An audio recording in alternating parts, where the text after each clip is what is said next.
Hi, my name is Rachel Colon, and I am the program coordinator at the Mount Sinai Adolescent Health Center's Primary Care Social Work Services. So, of course, routines are very important, especially at this time where things are so uncertain. And so one of the recommendations I would make is, of course, to try and emulate the routines similarly to what they had, to what a student may have had while they were in school. In terms of including your classes, trying to put in other time for like exercise and eating at certain times that they were similarly to what they were doing before.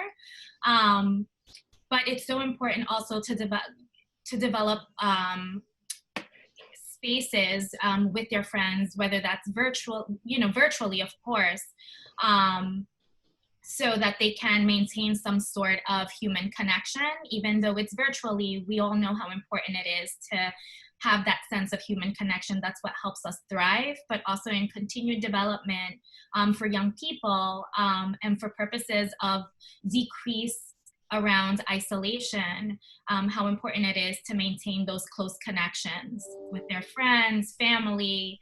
But of course, routines are so important, especially around the ability to predict and anticipate what's going to happen next, again, in these times that are so uncertain.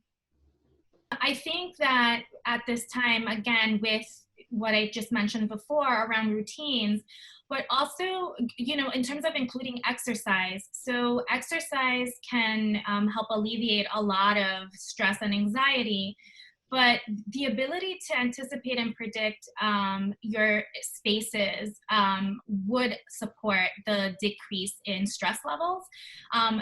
There are so many resources at this time related to free exercises, engaging in use of meditation and relaxation exercises, breathing techniques in those moments when you identify these thoughts that generate a lot of discomfort for one, so to speak. Identifying what it is and then trying to make an attempt at identifying a coping skill, whether that's a breathing technique or movement, some sort of movement in the moment, a way to distract yourself, listening to music, reaching out to a friend, or even speaking with your parents to let them know, Mom, or Dad, I'm having a really hard time right now. I'm feeling a little worried or fearful, or I'm stressed out about something that's happening for me at this time. Seeking the support and help is so important to remain the connection that's so necessary for continued development and ability to thrive. This is something that was really, it hit home for me, especially for my daughter who's in the 5th grade at this time. And she was getting ready to graduate and have prom. And, not having that ability to do so, it's mourning a loss. And so, of course, with that comes grief and having to go through the, denial. Maybe we can go back and trying to identify ways to stay connected. But developing some sense of community with other young children, with other young people who are experiencing the same within that cohort, and having conversations about the disappointment that's associated with that. And then possibility of, rallying parents so that you can develop some sort of commencement, so to speak, that will create some more comfort. But the sense of belonging amongst, the other cohort and identifying that everyone else is in the same boat and feeling the same way generates some sort of comfort, so to speak, but also figuring out ways within that group and that community to alleviate some of what that disappointment feels like. And talking and processing that feeling is so important because it will alleviate a lot of that discomfort. So I know that many universities have student support, and although they may not be on campus, they are on email. So it is so important in those moments where you're feeling like I can't do this. This is really hard. Reaching out to student support services, or even connecting with that professor by sending out an email and saying, hey, I'm really struggling with this. Are there opportunities for online hours for support, or even reaching out to student support services via email and saying, I'm really struggling with this class. I've had some young people tell me how difficult it has been having to shift from being in person in class to now online learning, and how nerve-wracking that can be. And so, being able to have that connection to a resource is so important. I've seen many schools have put that out in um, like like notices that they send out via email, telling students, listen, if you're struggling with your academics, please feel free to touch base with us. We can support you, we can help you. Again, this is a time where it's very uncertain, and we have all moved on to a new normal.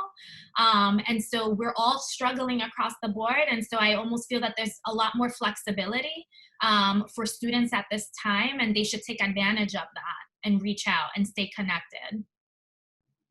So again, schools have sent out bulletins, and they've created virtual communities amongst the students. And that has been going out often, but also just reaching out to friends. Young people are always online and on their phones. And lots of them have developed accounts through either Instagram and Snapchat. And of course, in a world where we all have FaceTime on Apple phones, or on Androids where they have the WhatsApp, they've developed groups within themselves where they stay in contact with their friends through video chats. I know that my son, who's home from college at this time, he has, the PlayStation 4, and he's an avid player of NBA 2K. So he's developed like this online type of thing that I really don't understand, but he does, where he's on the game, playing with his friends, joking around, talking amongst themselves. And that has been really helpful. I must say that at this time, my son has become a pro in Sony PlayStation. Maybe he'll be working for them one day. But, just supporting him, and being, in terms of parents, for example, me, myself being a parent, just being open and supporting your student, your child at home, around being able to stay connected is so important.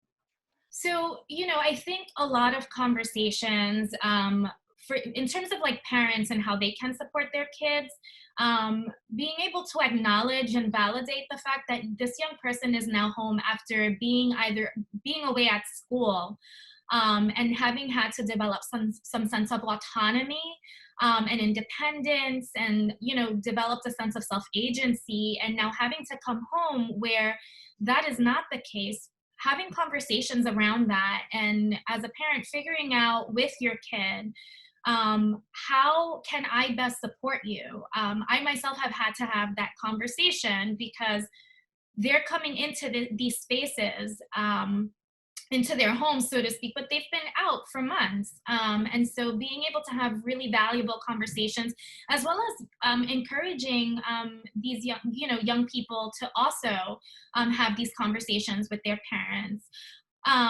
Young people who have had the opportunity to engage in mental health services on campus, identifying resources now that they're back home is so important, so that they're able to process a lot of these uncertainties, anxieties, and stressors that they're currently experiencing. We at the Adolescent Health Center have had that opportunity to offer telehealth services to young people at this time, and feel that that would be such a great opportunity to take advantage on the short term, until we're able to regain some sense of control and normalcy, whatever that may look like after COVID-19.